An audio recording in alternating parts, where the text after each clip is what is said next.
আমার এই ভিডিওটি যারা দেখতেছেন আশা করি তারা ভালো করে জানেন যে ওয়ার্ডপ্রেস কি। তারপরেও আমি একটু বলে রাখি যে ওয়ার্ডপ্রেস হলো পিএইচপি বেসড একটা সিএমএস। সিএমএস মানে হলো কন্টেন্ট ম্যানেজমেন্ট সিস্টেম। আপনি এটাকে একটা ওয়েব অ্যাপ্লিকেশন বলতে পারেন, যেটা দিয়ে যে কোনো ধরনের ওয়েবসাইট বিল্ড করা যায় এবং ডিজাইন করা যায়, এবং এটা খুবই পপুলার একটা সিএমএস। 2026 সালে জেমিনি বলতেছে যে দুনিয়ায় যত পাবলিক ওয়েবসাইট আছে তার মধ্যে 43.5%ই ওয়ার্ডপ্রেস হোল্ড করে। তার মানে বুঝতেই পারছেন এটা কিন্তু হিউজ। এবার আসি এই কোর্সের মাধ্যমে আপনি কি কি শিখতে পারবেন। এই কোর্সের মাধ্যমে আপনি ওয়ার্ডপ্রেসের ফান্ডামেন্টাল যতগুলো বিষয় আছে সব কিছু শিখতে পারবেন। যেমন অ্যাডমিন প্যানেলের যতগুলো পেজ আছে, যত সেটিংস আছে, যত অপশন আছে, সব কিছু এই কোর্সের মাধ্যমে শেখানো হবে।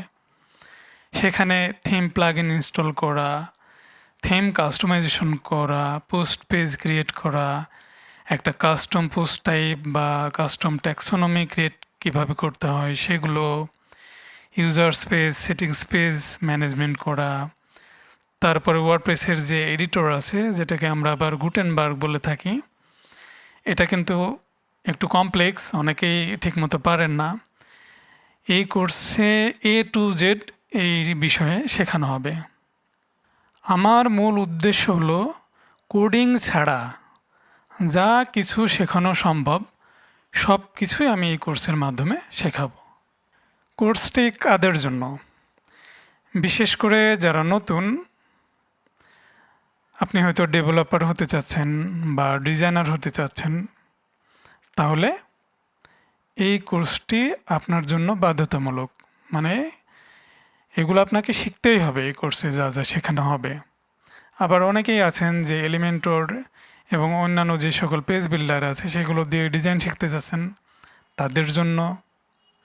যারা শুধুমাত্র ওয়ার্ডপ্রেস ম্যানেজমেন্ট শিখতে যাচ্ছেন, হয়তো আপনি একটা অফিসিয়াল জবে আছেন, সেই অফিসের হয়তো একটা ওয়েবসাইট আছে যেটা ওয়ার্ডপ্রেস দিয়ে বিল্ড করা, এবং আপনাকে সেই সাইটটা ম্যানেজ করতে হয়। এখন আপনি যদি না জানেন তাহলে কিভাবে ম্যানেজ করবেন? সো এই কোর্সটাও আপনার জন্যই। এমনকি যারা ডেভেলপার বা ডিজাইনার আছেন, অনেক দিন ধরে কাজ করতেছেন, আমি দেখেছি যে তারাও ওয়ার্ডপ্রেসের অনেক ফান্ডামেন্টাল বিষয় আছে যেগুলো জানেন না। সো তারাও এই কোর্সটি করে উপকৃত হবেন। এখন প্রশ্ন হলো, এই কোর্সটি কি ফ্রি? হ্যাঁ, এটা পুরোটাই একটা ফ্রি কোর্স। এর জন্য আপনাকে কোনো পে করতে হবে না। তো আশা করি বুঝতে পেরেছেন যে এই কোর্সটি কী ধরনের কোর্স, কাদের জন্য, এবং এই কোর্সের মাধ্যমে আপনি কি শিখতে পারবেন, এর গুরুত্ব কতটুকু। তো ভালো থাকবেন সবাই, দেখতে থাকুন, শিখতে থাকুন। ধন্যবাদ।